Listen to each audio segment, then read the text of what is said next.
Guys English language में punctuation mark जो होते हैं उनको किस नाम से बुलाया जाता है और उनको किस तरीके से यूज़ किया जाता है ये तो आपको पता है, लेकिन क्या आपने कभी सोचा है कि आप जापानीज़ लैंग्वेज इतने टाइम से पढ़ रहे हैं और आपको जो जापानीज़ लैंग्वेज में यूज़ होने वाले जो पंक्चुएशन मार्क है उनको क्या बोलते हैं और उनका यूज़ किस तरीके से किया जाता है, ये आई थिंक आपको नहीं पता होगा। ओके, तो डोंट वरी गाइस, आज मैं आपके लिए ये वीडियो लेकर के आया हूँ जिसमें मैं आपको जो मोस्टली जापानीज़ लैंग्वेज में जो पंक्चुएशन मार्क होते हैं वो यूज़ किए जाते हैं उसके बारे में बताऊंगा मैं।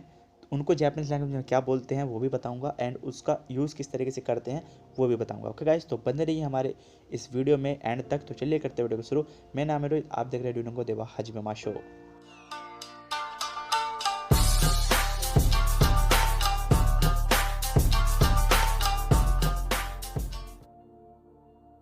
सो गाइस, जैसे कि मैंने आपको बताया कि मैं आज की इस वीडियो में मैं आपको जापानीज़ लैंग्वेज में मोस्टली यूज़ होने वाले जो पंक्चुएशन मार्क हैं उनके बारे में बताऊंगा। तो यहाँ पर जो हमारा पहला जो मार्क है वो है क्या, फुल स्टॉप। ओके, तो फुल स्टॉप कैसा होता है जापानीज़ लैंग्वेज में वो आपको मैं ब्रैकेट में दिखा रहा हूँ। ये रहा ब्रैकेट में ऐसा फुल स्टॉप होता है एंड इसको क्या बोलते हैं, कुतेन या फिर मारू। ओके, तो कुतेन या फिर मारू इसको बोलते हैं।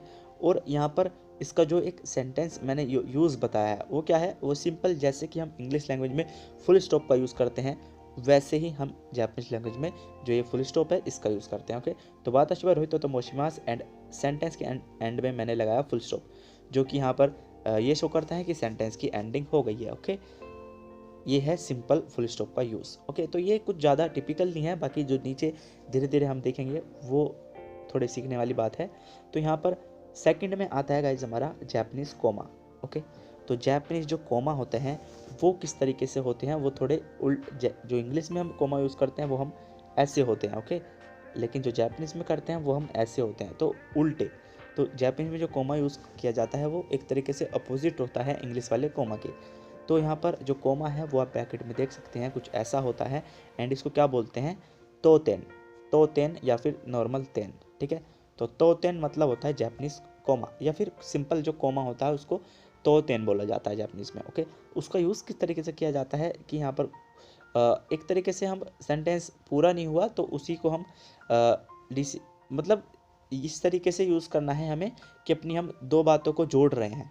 ओके, तो कैसे कि तोमोदाची का कुरुकारा, कि आज फ्रेंड आ रहा है इसलिए। ठीक है, तोमोदाची का कुरुकारा, फ्रेंड आएगा या फिर आ रहा है इसलिए। हेया नि हनाओ कजाते कुदासाई, कि फ्रेंड आएगा इसलिए हेया नि हनाओ कजाते कुदासाई, कि कमरे में फूल को सजा दो या डेकोरेट कर दो। ओके, या फिर कमरे को फूल से डेकोरेट कर दो। ओके, तो ये हम सेंटेंस को जोड़ रहे हैं बस नॉर्मली, जैसे हम इंग्लिश में बहुत सी बार कर देते हैं ऐसे ही हम जापानीज़ में कर रहे हैं और अक्सर आप ऐसे सेंटेंसेस जापानीज़ में देखते हैं। ओके, नेक्स्ट है फिर हमारा यहाँ पे क्या, सिंगल कोटेशन मार्क। ठीक है, quotation mark, single quotation mark होता है यहाँ पर ये एक तरीके से जो ये ब्रैकेट के अंदर आप देख रहे हैं ना, ये इसको बोलते हैं हम गाइस हम कोटेशन मार्क। तो इसको किस तरीके से यूज़ करना है और इसको जापानीज़ में क्या बोलते हैं वो पहले हम देखते हैं। इसको बोलते हैं कागी कक्को। ठीक है, कागी कक्को। कागी कक्को मतलब होता है सिंगल कोटेशन मार्क जो होता है जापानीज़ का, उसको बोलते हैं कागी कक्को। और इसको जो यूज़ है वो किस तरीके से किया जाता है तो वो भी हम देखेंगे। तो वो सेंटेंस क्या है यहाँ पर एक लिया हमने कि कोकुबान निवा क्यों वा निचियोबी देस तो काइते आरिमास। ठीक है, मतलब कि कोकुबान निवा की जो ब्लैक बोर्ड है उस पर कि क्यों वा निचियोबी देस, कि आज जो है संडे है ऐसा, तो काइते आरिमास ऐसा लिखा हुआ है। ओके, तो हम एक तरह से अपनी जो बात है उसको क्या कर रहे हैं, जो डायरेक्ट स्पीच होती है ना, डायरेक्ट स्पीच पता है ना, कि जो एज इट इज़ किसी ने बोला उसी चीज़ को हम शो कर रहे हैं। डायरेक्ट स्पीच को हम जो सिंगल कोटेशन मार्क होते हैं कागी काक को, उससे हम शो कर सकते हैं। ओके, नेक्स्ट है फिर हमारा क्या, double quotation mark. Double quotation mark में यहाँ पर क्या होता है, डबल कोटेशन मार्क आपने देखा होगा कुछ ऐसा होता है, और ये बस इसका ज़्यादातर यूज़ किया नहीं जाता वैसे जापानीज़ में, बहुत रेयर जगह देखने को मिलेगा आपको ये। और लेकिन यहाँ पर हमने क्यों लिया है, क्योंकि यहाँ पर सिंगल कोटेशन मार्क हमने देखा तो डबल कोटेशन मार्क भी सिर्फ वैसा ही है, बस आप और थोड़ा एम्फेसाइज कर रहे हैं। ठीक है, सिंगल कोटेशन मार्क में हम डायरेक्ट स्पीच शो कर रहे हैं। सेकंड जो डबल कोटेशन मार्क है इसमें हम बहुत ज़्यादा मतलब अपनी बात पे एम्फेसाइज करना चाह रहे हैं, इसलिए हम इसको यूज़ करते हैं, ठीक है। तो इसको क्या बोलते हैं, इसको बोलते हैं नीजू कागी कक्को, ठीक है, नीजू कागी कक्को या फिर शिरोकाक्को, शिरोकाक्को या फिर नीजू कागी कक्को, याद रखना गाइज, रिपीट कर करके बोलना तो आपको याद भी हो जाएगा। तो यहाँ पर सेंटेंस क्या लिया हमने कि वाताशिवा तोमोदाची देवा सातो सान गा इचिबान सुखी देस, ठीक है, वाताशिवा तोमोदाची देवा कि मैं, मुझे अपने फ्रेंड में सातो सान है जो वो सबसे ज़्यादा पसंद है, आई लाइक, ठीक है। तो हम सातो सान पे बहुत ज़्यादा एम्फेसिस कर रहे हैं कि हम, क्योंकि ये देखिए जो सिंगल कोटेशन मार्क होता है और डबल कोटेशन मार्क होता है, तो अगर आप दोनों पे अगर आपका दिखाया जाए तो सबसे ज़्यादा जो सबसे पहले जो आपका ध्यान जाएगा वो सेकंड जो कोटेशन मार्क है इस पे जाएगा, क्योंकि ये थोड़ा सा ज़्यादा अट्रैक्टिव है और थोड़ा ज़्यादा ही फोकस करता है अपनी बात पर। तो यहाँ पर इसलिए यहाँ पर थोड़ा ज़्यादा एम्फेसिस करने के लिए हम सातोसान या फिर सॉरी यहाँ पर जो डबल कोटेशन मार्क है इसको यूज़ करते हैं, ओके। नेक्स्ट फिर हमारा guys wave dash, wave dash मतलब जैसे कि ये आप देख रहे हो ब्रैकेट में, ठीक है, वेव डैश ये नामी की तरह होता है ऐसे, ओके। तो इसको यहाँ पर बोलते क्या है जापानीज में, पहले वो देखते हैं। तो इसे बोलते हैं नामी सेन, नामी सेन या फिर कावादाशु, कावादाशु या फिर नामी सेन, ठीक है। तो नामी सेन याद रखिए आप, ये डबल नाम आपको याद रखने की ज़रूरत नहीं है, कि याद रख लीजिए नामी सेन। तो इसका यूज़ कैसे होता है पहले हम वो देखेंगे, ठीक है। तो यूज़ कैसे करना है हमें, तो यूज़ के लिए हम गाइस क्या देखते हैं अक्सर कि जैसे हम बोलते हैं ना कि घर से स्कूल, ठीक है, घर से स्कूल, मम्मी से पापा, या फिर से, एक तरह से से वाला मीनिंग होता है ना कारा वाला, कि इससे इस तक, ऐसे बोलते हैं ना, इससे 10 से 11, जैसे 10 से 11 क्लास चलती है, ठीक है। तो आप बोल सकते हो कि 10 जूजी और वेव का साइन लगा के और जूइची जी, मतलब 10 से 11, ठीक है। ऐसे ही हमने ये यहाँ पे लिया है हमने कि शिंजुकू नामी वेव वाला साइन और टोक्यो, तो मतलब शिंजुकू से टोक्यो, तो एक तरह से ये रेंज को शो कर रहा है, ओके। ये बस ध्यान में रखना। सेकंड इसका यूज़ क्या है कि सो दाने, हम अपनी बात को एक लॉन्ग साउंड में कहते हैं ना कि सो दाने, है ना, या उस वे में हम यूज़ करते हैं कि हम आगे भी कुछ कहना चाह रहे हैं ऐसे, ठीक है। नेक्स्ट है फिर इंदो, ठीक है, इंदो कोनिचिवा, तो यहाँ पर बोलना चाह रहे हैं हम इंदो, मतलब है कि हम एक तरीके से मैं बोलना चाहूँ कि मैं, आप कहाँ से हो, तो मैंने बोला इंदो, तो इंदो कारा, ठीक है, हम बोलते हैं ना इंदो कारा की माश्ता, ठीक है ना। तो उस वे में हम यूज़ करते हैं कि इंदो प्लस नामी वेव का साइन, मतलब क्या हो गया कि कोई बंदा इंडिया से है, ठीक है, यह मतलब हो गया। नेक्स्ट है फिर जैसे कोनिचिवा हमने लिखा और दोनों आगे भी और पीछे भी नामी वेव के साइन लगा लिए, ठीक है, यानी नामी सेन है जो उसके साइन लगा लिए। और इसका जो मतलब है क्या होगा कि मार्किंग सबटाइटल्स, कि अक्सर जापानीज जो प्रोग्राम होते हैं, टीवी सीरियल्स होते हैं, उसमें जो है सबटाइटल्स लिखे आते हैं, ठीक है। तो उनके एंडिंग में और उनके स्टार्टिंग में नामी वेव के साइन देखने को मिलते हैं कभी कभी, जिससे वो बस ये दिखाते हैं कि यहाँ से यहाँ तक सेंटेंस है और उसका जो सबटाइटल है वो देख रहा है। तो मार्किंग एक तरह से सबटाइटल को मार्क करने के लिए हम ये जो नामी वेव या नामी सेन के जो साइन है वेव डैश वाले, इनको हम यूज़ करते हैं, ओके। नेक्स्ट फिर हमारा मिडल डॉट, मिडल डॉट, इसको हम जापानीज में क्या बोलते हैं, नाकागुरो, नाकागुरो, ठीक है। तो मिडल डॉट नाकागुरो, तो इसको जो यूज़ करते हैं हम अक्सर क्या से करते हैं कि जैसे देखिए हम अक्सर देखते हैं ना संडे मंडे टुडे या फिर मंडे वेडनेसडे फ्राइडे हमने लिखा, तो इसको क्या बोलेंगे, गेत्सुयोबी, सुयोबी, किनियोबी, ठीक है। तो 3 है, तो हम इन तीनों के बीच का रिलेशन दिखा रहे हैं, वो मिड डॉट से दिखा रहे हैं कि मंडे वेडनेसडे एंड फ्राइडे, ठीक है। इंग्लिश में ऐसे लिखेंगे तो जापानीज में हम ऐसे करके लिख सकते हैं कि इन तीनों में हमने एक रिलेशन बताया कि मंडे वेडनेसडे या फिर फ्राइडे, ओके। तो ऐसे हम रिलेशन बताते हैं। और नेक्स्ट है फिर हम अक्सर हम नाम में, जैसे मैंने नाम लिखा, मेरा नाम है रोहित, ठीक है, रोहित, और मेरे डॉक्यूमेंट्स में जो सरनेम चलता है वो चलता है कुमार, ठीक है।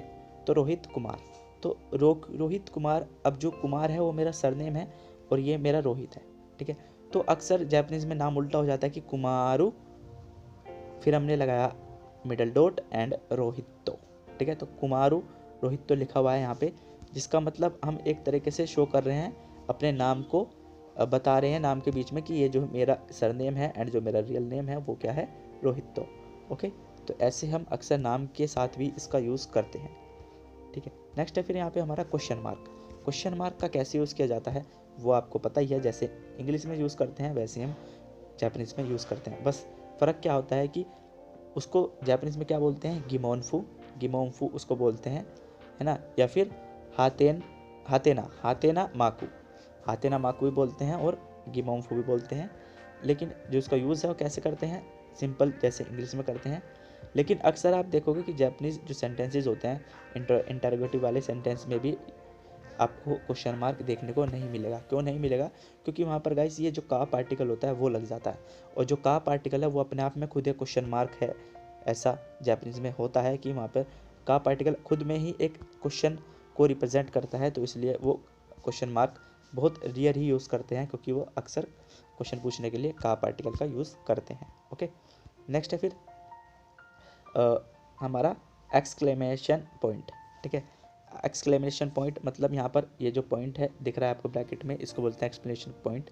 तो उसको क्या बोलते हैं, कानतानफू, जापानीज़ में उसको कानतानफू बोलते हैं। एंड उसको जो यूज़ है वो कैसे करते हैं कि सुकाओ यो। ठीक है, जैसे मैंने कोई भी वर्ड लिया नॉर्मली और सुकाओ यो, तो अक्सर हम जो इसको यूज़ करते हैं वेरी कैजुअल राइटिंग, ठीक है ना, या बहुत ही जो वेरी कैजुअल, जो बहुत कैजुअल वे होता है बात करने का राइटिंग में, ओनली राइटिंग में हम मार्क का यूज़ करेंगे, है ना। तो बहुत ही कैजुअल जो लैंग्वेज होती है उसमें हम इसका यूज़ करते हैं अक्सर। तो ये जो आपको दिखी जाती है वो आपको अक्सर वहाँ पे ट्विटर वगैरह पे, है ना, व्हाट्सएप वगैरह पे यूज़ करते हैं बहुत से लोग, ट्विटर वगैरह पे, और मतलब सोशल मीडिया पे अक्सर इसका यूज़ किया जाता है। ओके, तो ऐसे हम देख रहे हैं। नेक्स्ट है फिर हमारा ब्रैकेट। ठीक है, तो ब्रैकेट को किस तरीके से यूज़ करते हैं जापानीज़ में, और उसको जापानीज़ में बोलते क्या है वो देखते हैं। तो ब्रैकेट को बोलते हैं हम क्या, मारुकाक्को। मारुकाक्को मतलब सर्कल ब्रैकेट होते हैं जो, ये उसको बोलते हैं मारुकाक्को। उसका यूज़ किस तरीके से किया जाता है तो यहाँ पर देख लेते हैं क्या से यूज़ करना है हमें। यहाँ पर जो सर्कल ब्रैकेट होते हैं मारुकाक्को का, तो यहाँ पर हमने कांजी किस चीज़ किया, वाताशी किया। ओके, इसकी जो रीडिंग है वो क्या है, वाताशी। तो अक्सर हम जो काना रीडिंग्स और कांजी वर्ड्स होते हैं उनको अक्सर हम ब्रैकेट से शो करते हैं। जापानीज लैंग्वेज में आप अक्सर देखोगे कि ब्रैकेट से हम इस चीज़ को शो करते हैं कि कांजी रीडिंग, कांजी यहाँ पर दे दी, लेकिन इसकी जो रीडिंग है हिरागाना रीडिंग वो ब्रैकेट लगा करके हम उसके बाद बता देंगे। ओके, ऐसे हम इसका यूज़ करते हैं। नेक्स्ट है फिर हमारे यहाँ पे थिक ब्रैकेट। थिक ब्रैकेट को हम क्या बोलते हैं, सुमित्सुकी काक्को। सुमित्सुकी काक्को मतलब थिक ब्रैकेट। तो थिक ब्रैकेट ऐसा होता है, आप देख सकते हैं, और इसको अक्सर हम यूज़ करते हैं, बस थोड़ा एम्फेसिस कर रहे हैं क्योंकि ये थोड़ा डार्क ब्लैक, ये ब्लैक में हो गया तो थोड़ा डार्क है, दिख रहा है दूर से ही, तो थोड़ा ज़्यादा एम्फेसिस हो जाता है। बस उसी वे में जैसे हम ब्रैकेट का यूज़ करते हैं वैसे ही इसका भी करते हैं, बस थोड़ा ज़्यादा एम्फेसिस हो जाता है क्योंकि ये थोड़ा देखने में भी अलग ही है। ओके, नेक्स्ट है फिर कर्ली ब्रैकेट। कर्ली ब्रैकेट कैसे होते हैं, ऐसे होते हैं। तो कर्ली ब्रैकेट को क्या बोलते हैं, वो बोलते हैं नामी काक्को। नामी काक्को मतलब कर्ली ब्रैकेट। और कर्ली ब्रैकेट में जो उसका यूज़ है कैसे होता है कि inside normal bracket and math equations. ठीक है, इनसाइड नॉर्मल ब्रैकेट, जो नॉर्मल ब्रैकेट होता है हमारा, ये राउंड ब्रैकेट, सर्कल ब्रैकेट, इसके अंदर अक्सर हम कुछ चीज़, अगर हम इसके अंदर भी ब्रैकेट लगाने हैं तो हम वो कर्ली ब्रैकेट लगाएंगे। ठीक है, और दूसरा क्या यूज़ होता है कि हम मैथ इक्वेशंस होती हैं जो जापानीज़ लैंग्वेज में, वो हम इन कर्ली ब्रैकेट से शो करते हैं। जैसे मैट्रिक्स वगैरह होती है ना मैथ में, तो उस तरीके की जो मैट्रिक्स वगैरह जो इक्वेशंस होती हैं या फिर साइंस इक्वेशंस भी होती हैं वो हम कर्ली ब्रैकेट से शो करते हैं। नेक्स्ट है फिर एलिप्सिस। एलिप्सिस मतलब होता है यहाँ पर सांतेन रीदा। सांतेन रीदा हम इसको जापानीज में बोलते हैं सांतेन रीदा। ठीक है, और यहाँ पर इसको जो यूज़ है वो कैसे करते हैं यहाँ पे वो भी देख लेते हैं। कि पहली बात तो देखिए एलिप्सिस आप देख सकते हैं कि ये क्या है, 3 डॉट है नॉर्मली। ठीक है, बीच में 3 डॉट होते हैं जो ऐसे ऐसे ऐसे वो है। तो उस चीज़ को कैसे शो करते हैं कि ओहायो गोजाइमास, जैसे यहाँ पे एक एग्जांपल दिया मैंने कि ओहायो गोजाइमास और 3 ब्रैकेट। ठीक है, तो ये थोड़ी किस चीज़ को, साइलेंस को शो करता है कि भाई कुछ कहना चाह रहा है बंदा लेकिन अपनी आगे की जो कंटिन्यू वाली आगे की जो बात है उसकी वो थोड़ी पूरी नहीं हुई है, उस चीज़ को हम इससे शो कर देते हैं। और थोड़ा इमोशन में भी हम इसका यूज़ करते हैं, साइलेंस पोज में भी हम इसका यूज़ करते हैं कि हम उन्हें कुछ बात कही और फिर हमने ऐसे ऐसे हम लगाते हैं ना, जैसे इंग्लिश में हम डॉट डॉट डॉट डॉट लगा देते हैं कि बात अभी कि और कोई कुछ कहना चाहता है, बात पूरी नहीं है अब, लेकिन उन्होंने अपनी जो बात है वो ख़त्म कर दी। ठीक है, तो ऐसे ही हम इसका यूज़ करते हैं। ज़्यादा कुछ खास है नहीं, बस आपको ये भी चीज़ आपको ज़्यादातर सोशल मीडिया पर यूज़ करने को देखने को मिलती है। नेक्स्ट है फिर यहाँ पर लॉन्ग वोवल मार्क। ठीक है, लॉन्ग वोवल मार्क में यहाँ पर जो इसको बोलते, देखिए ये है, और इसको बोलते हैं चो ऑन पू मतलब लॉन्ग वोवल मार्क। अक्सर आपको ये जो है काताकाना जो होती है उसमें लॉन्ग साउंड जो होते हैं उस तरीके के चीज़ को शो करता है। जैसे कि यहाँ पर देख सकते हैं आप, एग्जाम्पल है सुपा मार्केटो। तो सुपा मार्केटो में जो ये लॉन्ग साउंड है ये यूज़ हो रहा है, तो इसलिए यहाँ पर ये इसका सबसे बेस्ट उदाहरण है कि यहाँ पर जो काताकाना है, काताकाना में अक्सर आपको ये लॉन्ग वोवल देखने को मिलेगा। नेक्स्ट है फिर हमारा इटरेशन मार्क। इटरेशन मार्क मतलब होता है यहाँ पर जो इसको जापानीज में बोलते हैं वो देखते हैं कि मतलब तो कुछ है नहीं ज़्यादा खास, लेकिन जो मतलब ये वाला मार्क होता है इसको हम नोमा भी बोलते हैं, नोमा।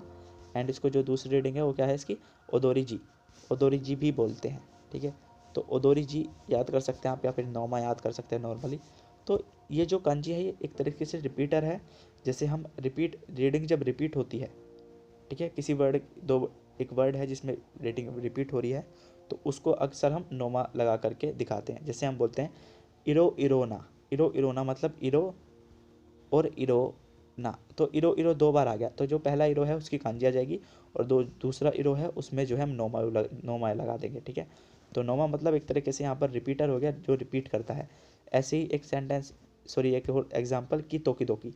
तो तोकी दोकी में भी जो है इसकी रीडिंग रिपीट हो रही है, बस दो की है, वैसे तोकी तोकी होती है, बस जो कांजी मिल के बन रही है तो उसकी रीडिंग दो की हो गई है, तो उसकी जो रिपीटर जो उसकी रीडिंग है उसको ही शो करता है। नेक्स्ट है फिर येन सिंबल। येन सिंबल मतलब आपको देखा होगा जापानीज जो येन होता है उसका सिंबल क्या होता है वो आपने देखा होगा अक्सर, ये रहा उसका सिंबल। इसको बोलते हैं एंकिगो। जापानीज का जो येन सिंबल होता है उसको हम क्या बोलते हैं, एंकिगो। और ये जापानीज करेंसी में आप अक्सर आपको देखने को मिलेगा हमेशा। ठीक है, नेक्स्ट है फिर जापान पोस्टल कोड। जो ये आप ब्रैकेट में साइन देख रहे हैं ये आपको अक्सर देखने को मिलता है जापान पोस्टल कोड।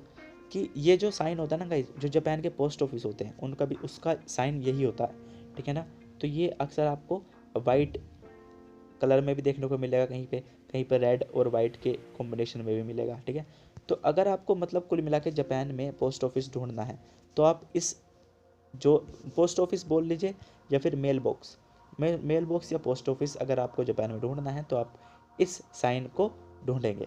ठीक है, ये साइन जहाँ पे मिला तो वहीं पर आपको पोस्ट ऑफिस या मेल बॉक्स मिलेगा। ठीक है, तो बस यही है कि जापान का जो पोस्टल एक तरीके से साइन है पोस्ट वाला, वो है ये जो साइन है इसको बोलते हैं यूबिन माकू।